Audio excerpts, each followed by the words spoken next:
بسم اللہ الرحمن الرحیم۔ جناب رسول اللہ صلی اللہ علیہ وسلم کی دوسری صاحبزادی حضرت رقیہ رضی اللہ تعالی عنہا کے حالات۔ ان کا نام و نسب مشہور روایت کے مطابق یہ رسول اللہ صلی اللہ علیہ وسلم کی دوسری صاحبزادی ہیں جو قبل نبوت 33 سال میں پیدا ہوئی ہیں، اور ان کا نکاح پہلے ابو لہب کے بیٹے عتبہ سے ہوا، اور یہ نکاح نبوت ملنے سے پہلے کا ہے۔ اور آپ صلی اللہ علیہ وسلم کی جو تیسری صاحبزادی حضرت ام کلثوم رضی اللہ تعالی عنہا ہیں، ان کا نکاح بھی پہلے ابو جہل کیے دوسرے بیٹے عتیبہ سے ہوا تھا۔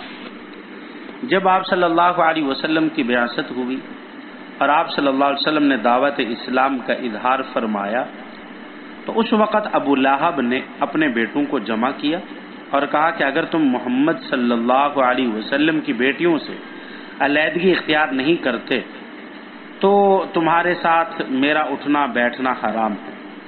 دونوں بیٹوں نے باپ کے حکم کی تکمیل کی اور آپ صلی اللہ علیہ وسلم کی بیٹیوں کو چھوڑ دیا۔ پھر آپ صلی اللہ علیہ وسلم نے حضرت رقیہ کا نکاح حضرت عثمان غنی رضی اللہ تعالی عنہ سے کر دیا۔ دیکھیں، نبوت کے 5ویں سال حضرت عثمان غنی رضی اللہ تعالی عنہ نے حبشہ کی طرف ہجرت کی۔ حضرت رقیہ رضی اللہ تعالی عنہ بھی ساتھ گئی۔ جب واپس آئیں تو مکہ کی سرزمین پہلے سے زیادہ خونخوار تھی، چنانچہ دوبارہ ہجرت کی مدت تک آپ صلی اللہ علیہ وسلم کو ان کا حال کچھ حال معلوم نہ ہوا۔ ایک عورت نے آ کر خبر دی کہ میں نے ان دونوں کو دیکھا ہے۔ آپ صلی اللہ علیہ وسلم نے دعا دی اور فرمایا کہ ابراہیم اور لوط کے بعد عثمان علی رضی اللہ تعالی عنہ پہلے شخص ہیں جنہوں نے بیوی کو لے کر ہجرت کی، یعنی اپنی بیوی کو لے کر ہجرت کی۔ اس مرتبہ حبشہ میں زیادہ عرصہ تک مقیم رہے۔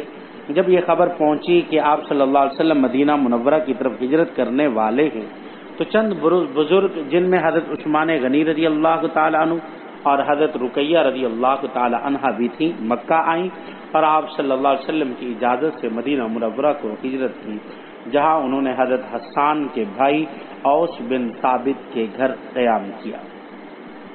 2 ہجری غزوہ بدر کا سال تھا۔